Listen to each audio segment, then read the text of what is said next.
हिंदी सक्तीचा जी.आर. सरकारनं मागे घेणं हा मराठी एकजुटीचा विजय असल्याचं ठाकरे सेनेच्या मुखपत्रात म्हटले. मराठी एकजुटीचा लाव्हा उसळून बाहेर पडला आणि सरकारला हिंदी सक्ती कायदा मागे घ्यावा लागला, असा हल्लाबोल ठाकरे सेनेकडून करण्यात आलाय. राज्यात बंद पडत असलेल्या मराठी शाळा, बेरोजगारीचा मुद्दाही उपस्थित करण्यात आलाय.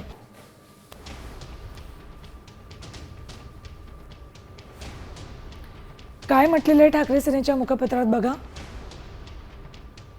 हिंदी राष्ट्रभाषा आहे की नाही हा नंतरचा विषय, पण भाषा लादून तुमचं कंडू शमवण्याचा अधिकार तुम्हाला दिला कुणी? महाराष्ट्रात मराठी शाळा बंद पडतायत. शिक्षणाचा संपूर्ण खेळखंडोबा आणि त्यातून निर्माण होणाऱ्या बेरोजगारांच्या रांगा हेच देशातील युवा पिढीचं भीषण चित्र आहे. हे चित्र बदलायचं सोडून मोदी फडणवीसांचे राज्य कोवळ्या मुलांवरच हिंदी शिकण्याची जबरदस्ती करू लागले. तुर्तास तरी हा जुलूम मराठी माणसाच्या एकजुटीनं थांबवला आहे. या मराठी एकजुटीला मानाचा मुजरा.